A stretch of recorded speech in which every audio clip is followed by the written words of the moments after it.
Now, ladies and gentlemen in the room and people on Zoom, you might be slightly surprised why I'm trying to shield my eyes.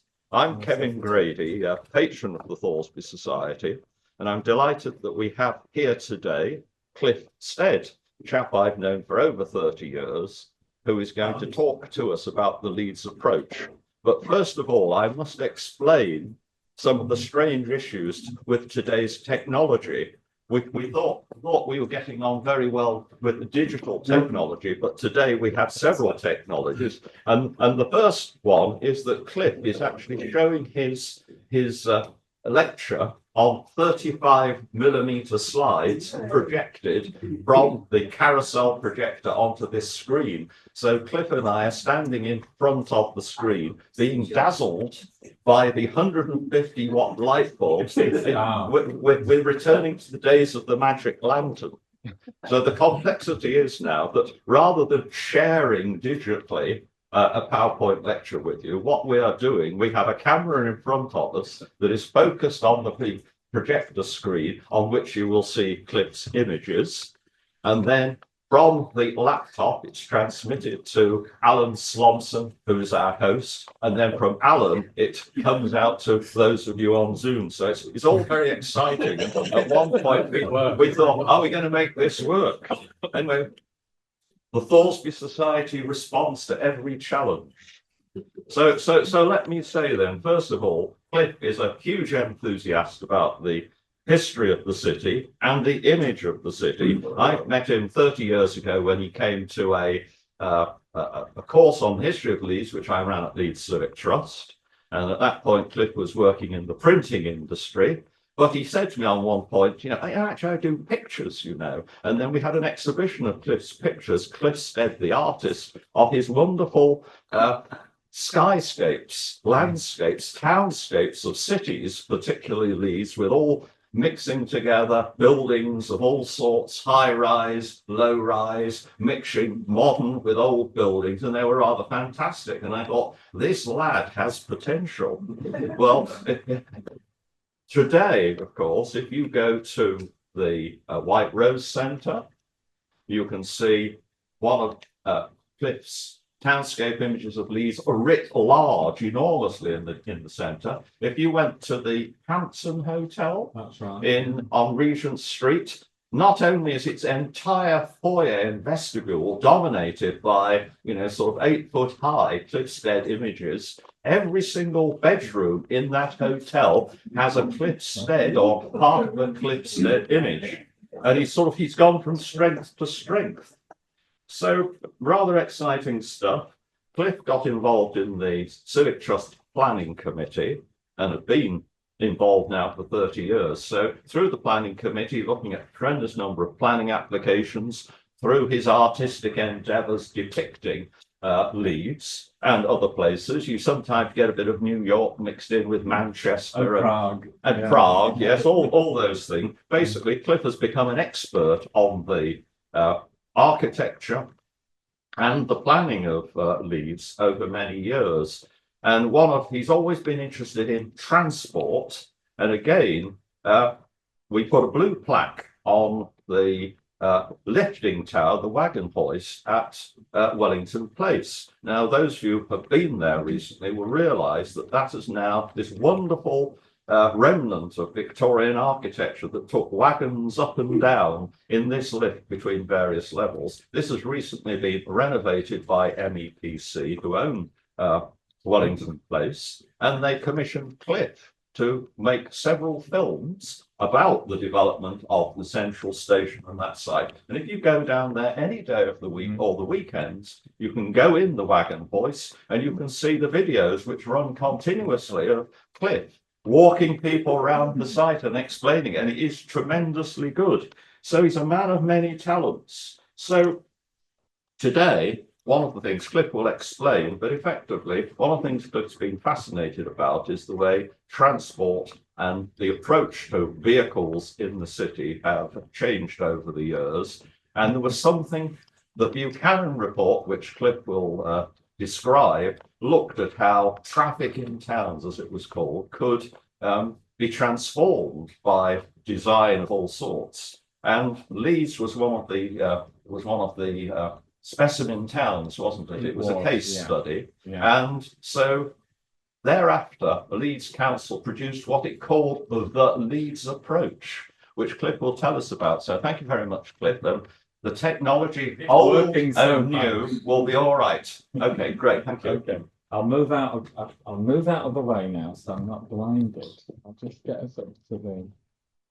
There we go. I'll start with that. Well, welcome everyone. Thank you for coming out at lunchtime into Leeds to see me. What you're about to see is the culmination of me archiving a large collection of slides taken on Kodachrome by the late David Hick, who used to sit on the planning committee with me at the Civic Trust. His wife passed over these Tesco shopping bags packed with tiny yellow Kodachrome boxes. She said, I don't think anyone will be interested in these, Cliff. It's just pictures of buses and cars going up and down the hedgerow. No one's going to be really interested in this. And, have a look and see what you think. And I opened up the first box and I was absolutely amazed because nobody recorded street scenes in the 1970s randomly on camera because it was expensive. You got a 36 exposure film. Kodachrome was very expensive to get done.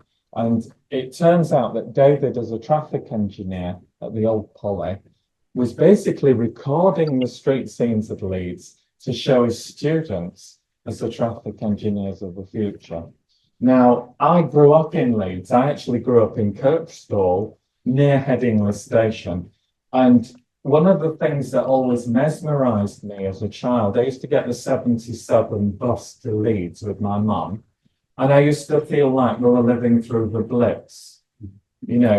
Everywhere that I looked out of the bus window as a child, I was born in 65, everything was just rubble. I could never understand the whole streets of houses were coming down, even where we caught the bus in Kirkstall. The cobbler's shop on the corner, one day it had gone. They'd locked the corner off for road improvements.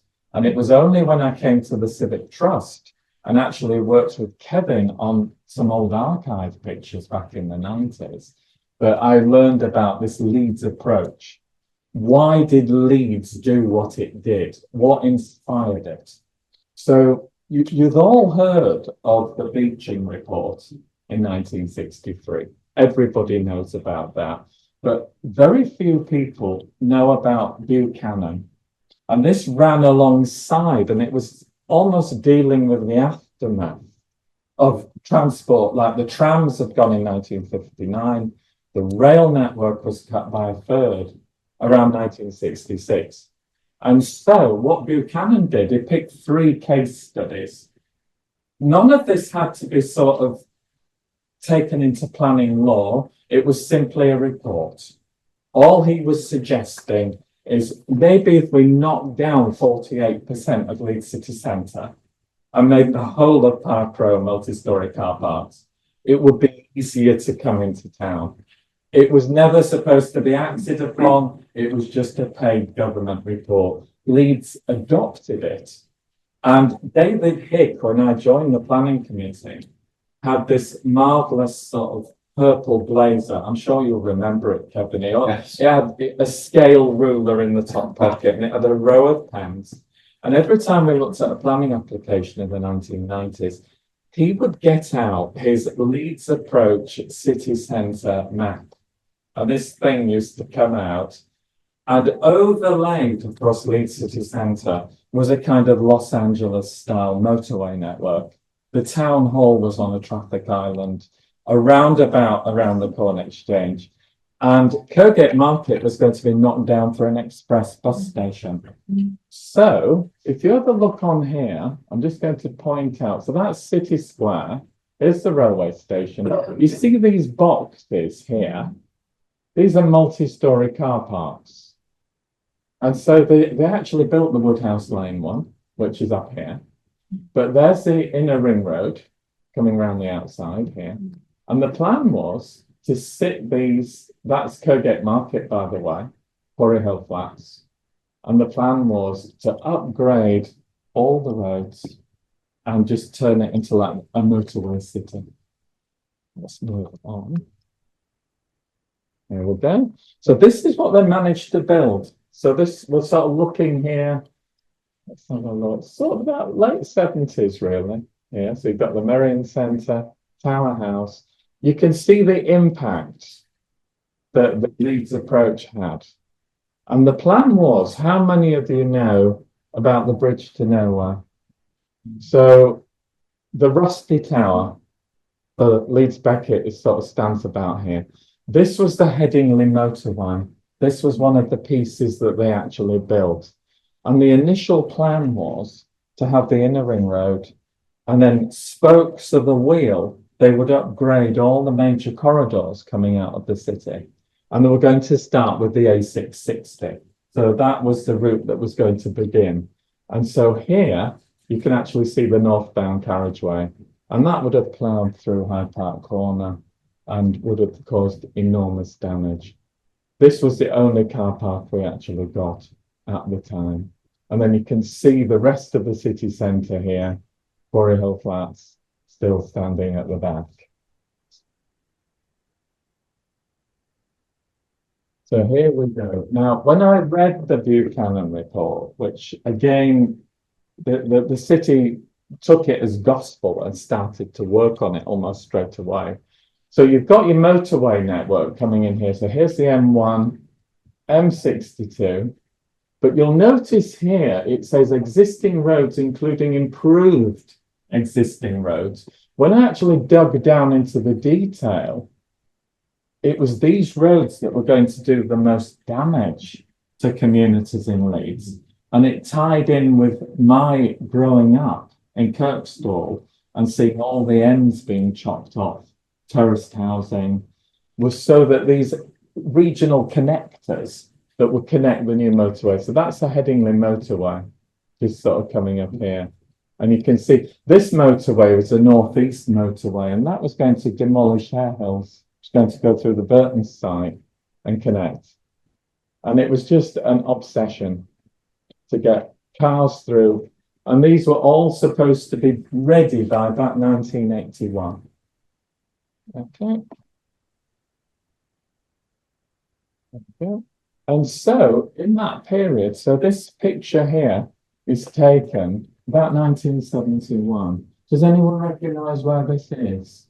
Does it ring any bells? So we've got the back of the General Post Office here.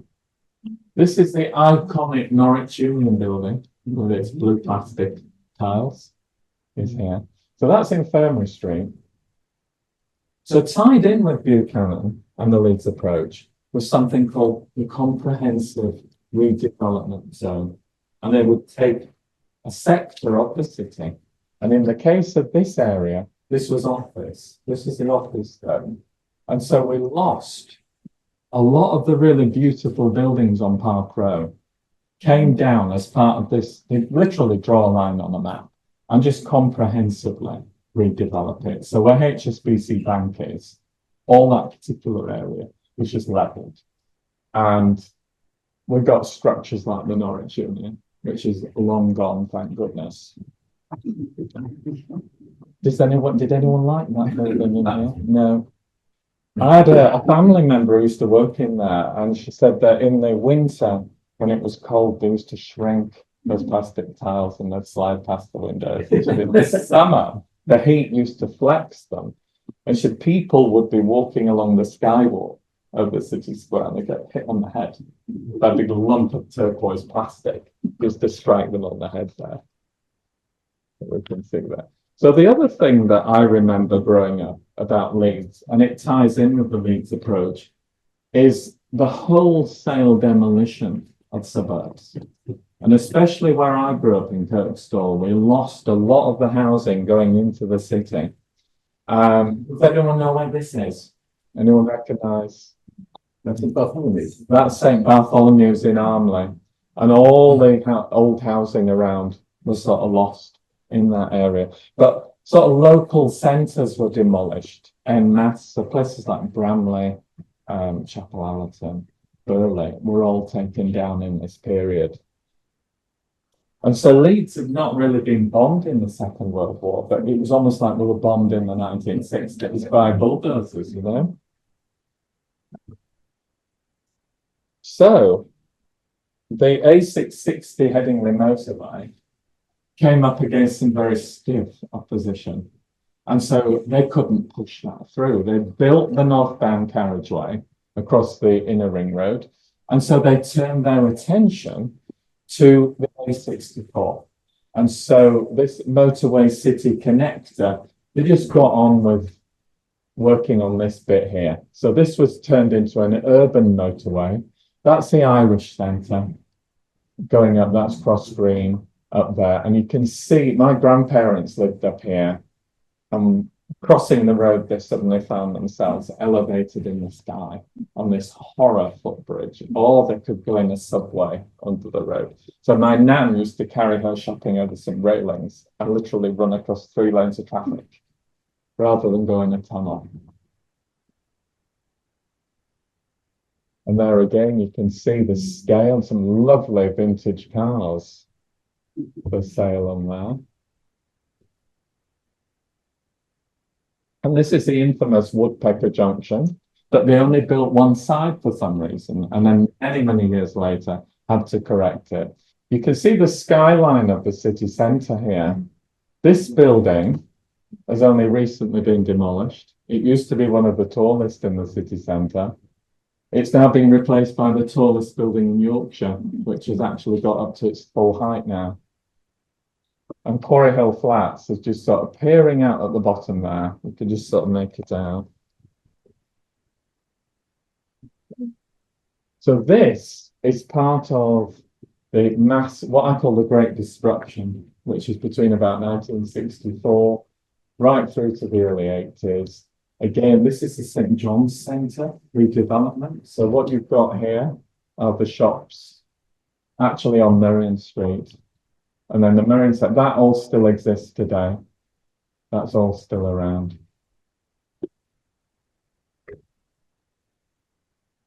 And again, this slum clearance, this is Vermontos. And so you had Leeds built an awful lot in the 1960s of these tower blocks en masse. And then my memories, there are lots and lots of buildings just bricked up. In fact, we used to play in buildings like this as kids. And no one ever really commented. Parents never sort of. Kirkstall was actually full of old houses to play in, especially on Morris Lane. Right, so this is the legendary headway system. So this was part of the Leeds Approach. And this was to get us all off ground level up into the sky.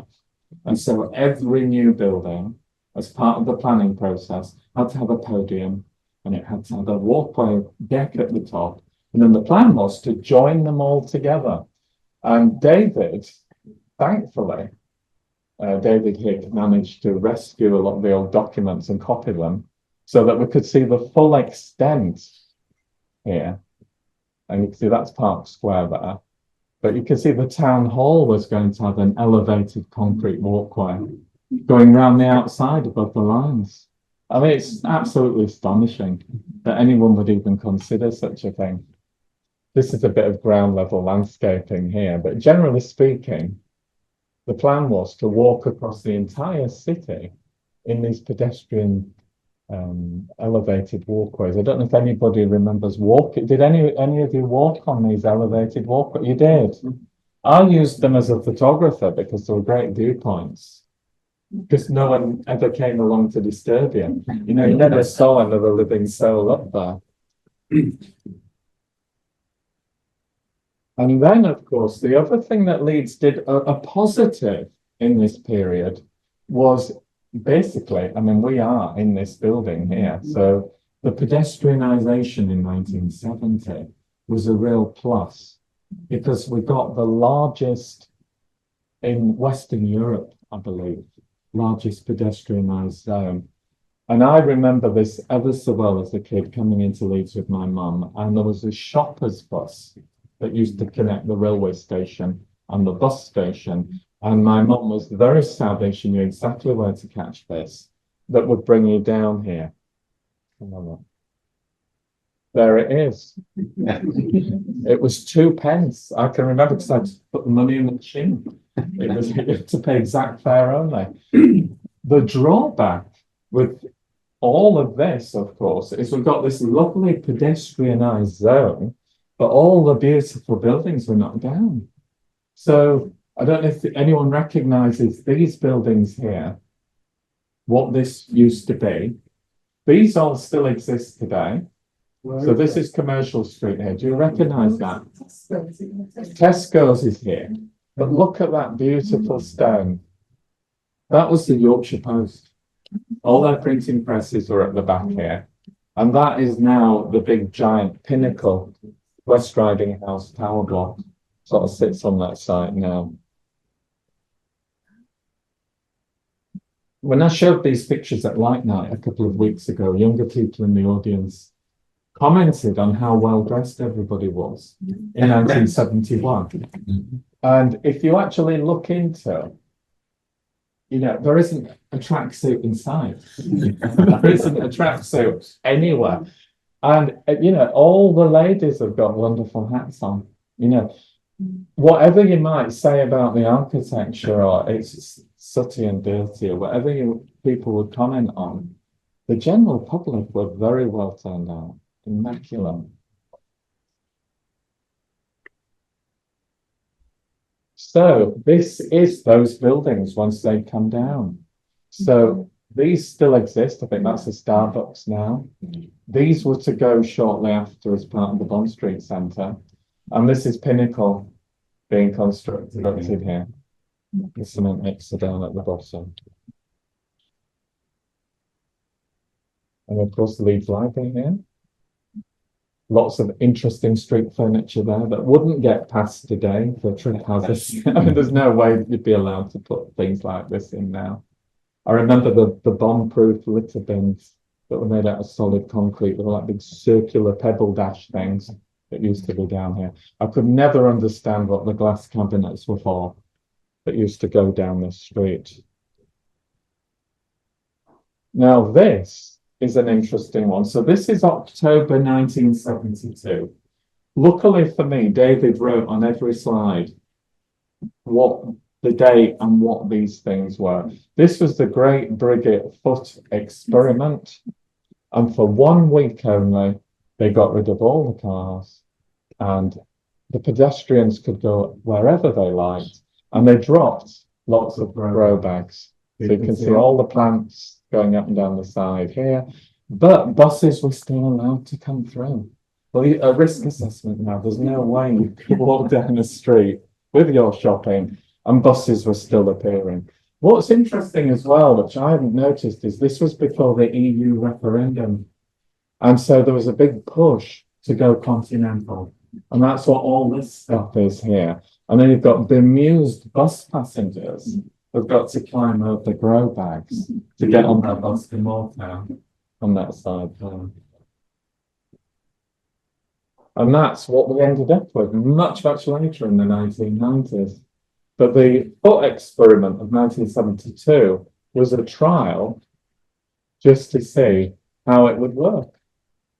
And you'll notice as well that the buildings are being cleaned. So Victoria Quarter was sort of the first of the buildings in this street to get jet washed. And then it triggered all the other buildings here. It's incredible to think that they knocked down the Empire Palace, which was part of Victoria Quarter and stood here, and replaced it with this. I mean, it was my favourite arcade because it had a model shop in it. So I wasn't bothered about the architecture as a child. So look how smart everybody is. You know, of course, this has just been refurbished and is back open again as this building. Okay. So does anyone remember going in that? I went through it once. I was very brave. There was a toilet down there. It was, I mean, they genuinely believe that Brigate in the 1970s and the 1980s was just thronging with people. But you go down there instead of crossing the street. It's just unthinkable, isn't it? I only went through it once and it was a terrifying experience, and the smell and the darkness, it was just awful. Truly horrible experience. There we go. And so this, I like that because here's the bus coming through all the pedestrians. I mean, the driver must have been having kittens. These people are someone walking, there's a family walking right into the bus, literally that.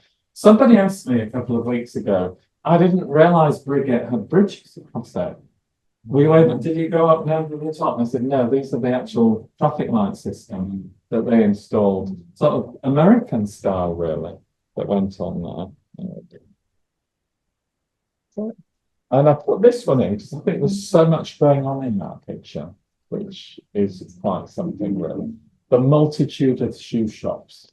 I think everybody was obsessed with buying their shoes. And look at the classic cars. You know, it's a Sweeney, isn't it? It's like, it's that sort of. And aren't cars boring now? You know, when you look at colours, I mean, Kevin, your car's outlandish compared to everything's sort of black and grey, isn't it? And the car, I mean, there's a lovely car there in red, isn't there? And of course, Trinity Leeds, of course, this is how it used to look. So as part of the Leeds Approach, we've got shopping centres, but these cut off the traditional streets and you're sort of up in the air on a day. This is it sort of in its dying days, really. C&A was just at the back here. So here's one of those lovely skywalks.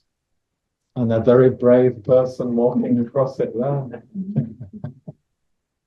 This is the old NatWest Bank. Ugly thing that was on the corner there. It's hard to believe he came out of Leeds City Station. Now, I took this picture as a student when I was 19. And if you stood with your back to the Black Prince, that's what we saw in the 1980s. I think we've come a long way since then. A motorway, M62 land, just stuck up here. And there's the walkway taking you across the tops there. And this is what City Square used to look like. I didn't notice it immediately, but there's a Christmas tree in there, if anyone could spot it. Can you see we get a much bigger Christmas tree these days, but they really pushed the boat out that year. And some of the lights on here. Getting to City Square was the challenge, really, because no one could get to the Black Prince. You literally had to run the gauntlet to get across there. And so this was the vision of the Leeds Approach and Buchanan, was to just get all the traffic going at high speed and just get the pedestrians up in the sky. Complete disaster, really. There's the M621 when it was completed in 1973. These were the faster way buses. This was one of the innovations of the Leeds Approach, was to run special duplicate buses in the rush hour that would miss out a lot of the stops, like the X84 used to do before they scrapped it without telling anybody. There's a petition to get it back, you know. This wonderful, does anyone know where that is?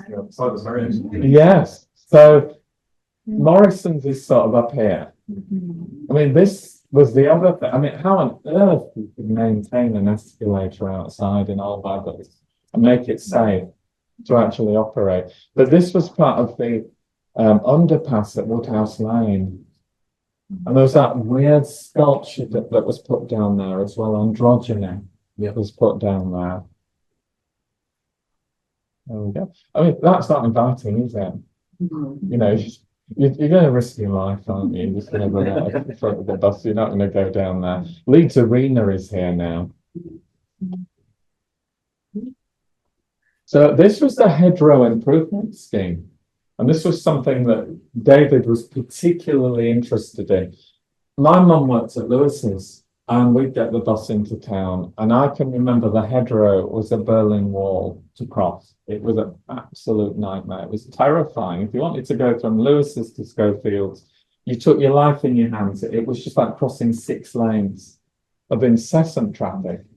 When the ring road opened in 1966, it meant that they could close this inner bit down and actually divert all the traffic around the outside. Now, people were reluctant to use the inner ring road, so they were forced. They literally shut it off. And David was there to record it in all its glory. And so you can see this was the plan to divert people around the outside. And this bit would be buses only. There's Schofield's department store there. So this is what it used to be like. We'd get off the bus at Lewis's. I mean, she's taking her life in her hands there. I mean, it's a good job she's wearing a red dress because people will spot her, you know, on that tiny traffic island, literally running for her life to get across here. And all the traffic that was going east to west just stayed on here until it was made to go elsewhere. This, of course, is a much missed department store in Leeds. That was our bus from Kirkstall that we used to catch, that used to come across. And so here you go. It's just not conclusive to get you across, is it? There's no pedestrian phasing on these. You literally have to just stand like these people did in the middle. And it was just full of cars and buses coming up and down the side. There you go. Just one big traffic jam. And so the cars were taken out in sort of April 1975. These people now are very bravely crossing the road. The buses are still there, but you can at least cross from one side to the other. And so there's the no entry for cars. Someone's broken the law already. They'd get a fine in the post now if they did that. And then came the grow bags. So once all the cars had gone, God knows where they got these things from and how much it cost. There's actually full blooming roses here. There's park benches. These people are sat in the road reading newspapers. You know, I think it's absolutely amazing that people within a few weeks feel confident to sit in the middle of a busy road and read a paper. And it's quite an achievement on there. John Wayne was on at the Odeon in Brannigan, if anyone saw that. And so you can see that these things were just dropped overnight in their black bags. Probably get stolen today, wouldn't they? People would be loading their car boots with those. And so this was the express bus network that I was telling you earlier about the 200 series buses. And these were all the interchange points around the city here. There's your central zone. And these buses were bought specially. They were a little bit more luxurious. I can remember travelling on these. They had coach seats. They were designed, they were called Fastaway. And that would take you to Winmore in 2/3 of your normal journey time. It would get you there. Who remembers Quarry Hill Flats? Yeah, at the back there in all its glory. So the plan was to, instead of having all the buses crossing the city centre, they would come to these terminal points. And so we were going to have about 6 bus stations in Leeds, all the way around the outside here. This one was on top of the railway station, big concrete box. And these are all the bus routes coming in here. These are all the stopping points. There's the grow bags again. Leeds was quite revolutionary in the 1970s. It designed its own buses. They were built across gates by row. I can remember they had, I don't know if you remember this, but there used to be behind the driver, there was a counter telling you how many seats were available upstairs, but it only knew that when you stood on the steps. And we realised as school children that if we stepped on the steps twice, we could fool the counter. And so people would all be stood up downstairs, and this counter would say no seats, because the children have done 3 steps like this, and it counted 3 passengers. So that was quick. quickly turned off. It wasn't a very successful idea, that. And of course, then the bus network went into free fall in the 1980s, and we got deregulation. Of course, we're getting the Tracy Braben's Wyker bus is coming in 2027, so we shall see what happens there. And then I wanted to just look at the railway station and the impact after beaching, and when the West Yorkshire Passenger Transport Authority took over. The closures of so many local railway lines to places like Otley and Wetherby stopped in the 1970s, and the lines to Ilkley and other areas like that were rescued. And initially what they did was to refurbish the old trains. There's the Flying Scotsman. Now, Leeds Station was a pretty miserable place. When it got refurbished, they genuinely believed that trains would be gone by the 1980s, and they put a temporary roof on it, like a B&Q shed. And they said, well, this will be demolished and it will be a car park in 20 years' time. And so it just got this cheap and nasty roof put on the top, like a B&Q depot. And of course, I think this station here, you can see it was just like a wind tunnel, especially platform 12. You needed your winter woolies on there. Does anyone know where that is? This building here is the big clue. It's not there anymore. So that's the Yorkshire Post building. This is the remnants of the old Leeds Central Station, closed in 1967. And it had a goods yard on Wellington Street that was still in use in the 1970s. And this was the Blue Peter TV program. They brought several steam trains and displayed them. Now that always shocks people. You know, people are always amazed. I discovered that there was an attempt to pull that North Concourse down in 1967 when they were knocking down Leeds Central Station. And what they didn't realise is it was attached to the Queen's Hotel and would have pulled all the back off it. So they just left it, painted it in this nasty, horrible colour, and it just became car parking.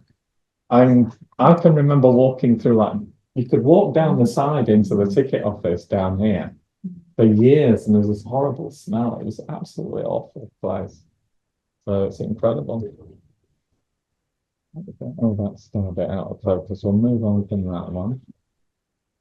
Here we go. Now, I wanted to just touch on, I'm conscious of time here. So one of the things that Leeds did after the Second World War is it applied for a grant to the Reconstruction Committee, which was really money for cities that had been levelled in the Blitz. Leeds hadn't been levelled. It didn't really have a reason to apply for any money after the Second World War. But they applied for a metro system. So they were going to take the existing Leeds tramway, take the routes to Middleton, Bolton, Temple, Newsham that were on reserved track, and put the trams underground in the city centre. And they were almost successful at doing this. They were told to go away and draw up some plans. They actually built 3 prototype trams to run on the network. We would have had a kind of Tyne and Wear metro system in the 1950s, but for a change of government where they just decided to scrap the trams in 1953, which is tragic for Leeds, really. And so David had gone up to have a look. This is when the Tyne and Wear system, which was the first to open in the 1970s, to have a look at the system that we could have had that 20 years before then. We're now going to get it again in the future, all being well. But I want to just end on, there was another system that Leeds looked at, and it came around 1990, 1991, and it was called Bryway. And it was, So it was called Bryway, and what it was like tiny pods. And the idea was it would run out to Winmore and down to Tingley. And you would sort of sit in these capsules and go up on a concrete beam up in the sky. And the cost was astronomical. And you can imagine visually, it didn't look particularly appealing. And so it would never have got through in an area like Headingley. It would never have stood a chance. And so that basically died a death. And then we went on to light rail systems like super tram. Again, it was issues with the local communities, and then government funding was pulled. What I'm going to do is stop there and throw open any questions that anybody has got, because I'm conscious of how much time I've got left. So, has anyone got any questions about the Leeds approach? Anything that they'd like to ask? Yes. I'm Liz. It's a wonderful talk. Exactly. I remember when I moved to Kirkstall in 75, and over the years learned about some of the past ambitions. You'll remember that big junction at Kirkstall, and I was told that, you know, in the 30s, the ambition was to build a big flyover over Kirkstall and over that junction to basically keep the vehicles going, because even then there was feeling that cars, individual vehicles, were in the future. And it points to me that the difficulties for elected representatives presented with, you know, expert advice about the best way to go, which we all have to be aware of, how you balance different opinions, and you hope that at least, you know, we'd be more open to listening to a variety of different views and for more opportunities to come to what we hope will be better conclusions. My question would be, how far do you think the necessity, misguided in some ways that it was, to deal with really poor quality housing in the city related to, well, the road can go through because, you know, those houses are really poor and will put people into much better multi-storey flats, which was again thought the best solution. And we know with the benefit of hindsight that, you know, it didn't quite work out like that.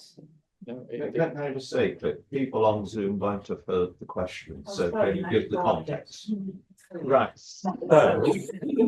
So basically, I've just been asked a question regarding the connectivity between the poor quality housing sweeping away like the slum clearance schemes of the 60s, and then in the context of new roads coming through that area. And what happened in Leeds when they couldn't get the new roads through areas like Headingley, they turned their attention to roads like York Road, where they thought, well, we can tear down lots of substandard terrace housing. And of course, areas like Bramley were the same. It was used as an excuse. I mean, I saw it firsthand in Kirkstall, where anything that came empty next to a main road was torn down because we might widen the road. It was used as an excuse to just tear down whole neighbourhoods. And areas like Hare Hills were going to be swept away in 1981 by the new motorway going out north towards York.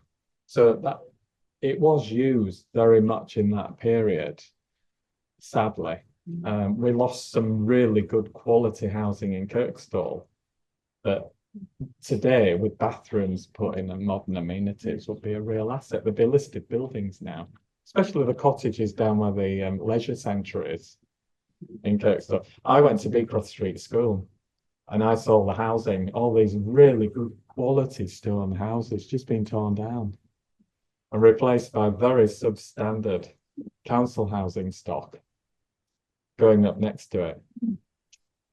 So, you know, it's tragic what happened. Anyone else? Just add to what you told us about the elevated pedestrian walkways. You may remember that the old Millgarth police station, which is now gone, its main entrance on the 7th floor, because that was where the walkway was supposed to terminate. But in fact, it never actually got there. So you had to climb up 2 lots of steps to get into the police station. Right. What another thing, it showed us a picture of this little Mercedes minibuses, Oh, yeah. and they were a white knuckle ride because they were never intended to be buses. They were built as vans, and so they used to roll around at corners, alarmingly. What I remember about those is that you were sat with your back to the wall. Context. Sorry. Yeah, the context as well. We were about the actual skywalk system, and this gentleman here just raised the fact that Millgarth Police Station actually had a section of the walkway built into it that was never used on the second floor. And that happened to most buildings in Leeds. It was never used because it was never joined up. It was never connected. Anyone else? Yes, the walkways, the old Bank of England still got that. Is there anywhere else in the still got evidence of this idea? I do remember actually when I first came to Leeds, getting envelope postage, and it said Leeds motorway city Yes. of the north. The 70s. But Bradford suffered similar. Probably worse, planning. actually. Yeah. Birmingham was worst of all. Yeah, so it was a sort of national ban. So just to get some context here, I've just been asked a question. Is the Bank of England walkway the only surviving piece in the city centre? Well, there is some on Infirmary Street. It's not really obvious where Pret-a-Manger is. On the top of those buildings, that's like a piece of the section that went to City Square. But the Bank of England section, Bank House, which is going to be demolished, is the pedway on that. That's coming off. So the agreed to do that now is sort of the last obvious piece in Leeds that really jumps out at you. All the rest of it's gone now.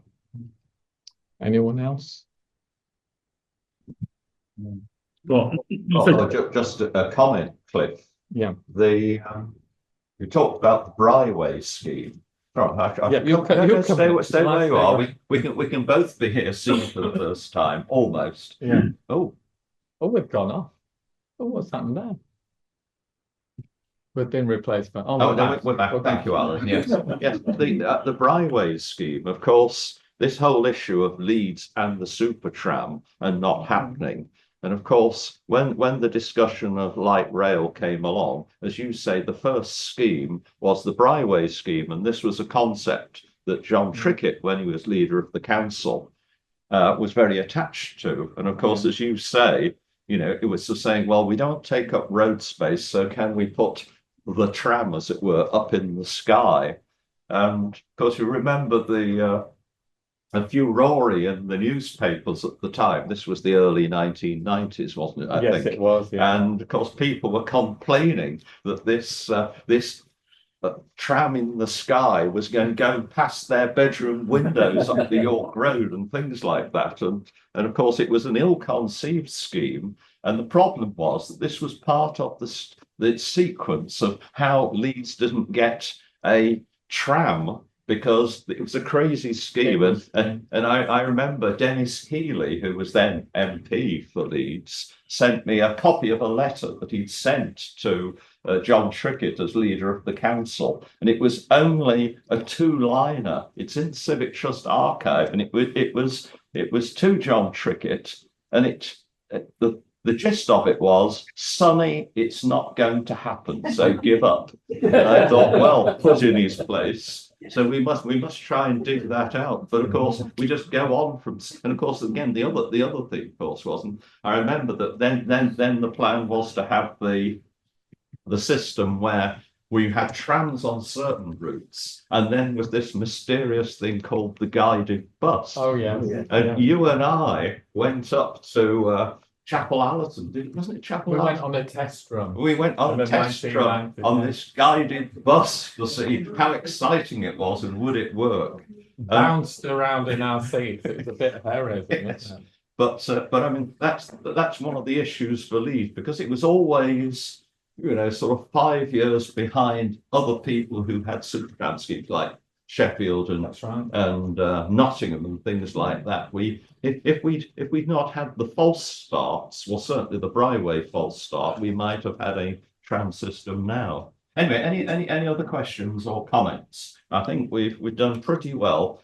I'm not quite sure what the technology would be like for people watching on Zoom, but I think we've survived having managed, haven't we? we've managed. People are waving on the screen, that's.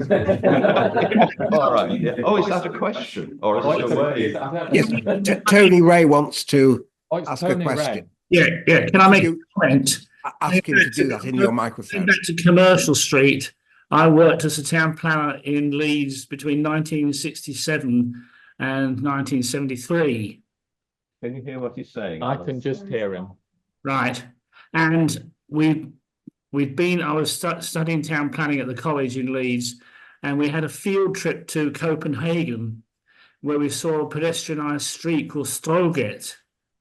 And that was the inspiration. When we got back from that, a few of us campaigned heavily to try and turn at least one street, it turned out to be a commercial street, into a pedestrianised street. So what Tony said there was that he worked on planning 1967 onwards, and that they went to Copenhagen on a field trip, and they were so inspired that they brought back the idea, the concept of Bond Street as being like Copenhagen. So we've got you to thank, Tony, for my childhood memories of a street with no cars in it that we could walk up and down, and a little minibus could drop me at the milk bar for a milkshake, you know. So that's all down to you. Yeah. Well, and some others. Anyway, it wasn't. Well, I think we've had a good innings. We've survived the technological experience. A real hybrid of that. And it's really taken some of us back a long way, Cliff. Some longer than others. I only arrived in 1969, so I missed the excitement that some of you experienced as we were pedestrianised, all that sort of thing. But anyway, so thank you very much. That's been really good. Really enjoyed it. And I hope people on Zoom enjoyed it, even if the technology wasn't so fantastic. But we're going to bring back our old magic lantern slide next time. I'm sure we've got projectors somewhere. We'll get out the plate glass. I mean the positive images and what have you. We've got about 1,000 lantern slides, so that's a suggestion for the future, isn't it? Anyway, so thank you very much, and thank you for attending. Thank you.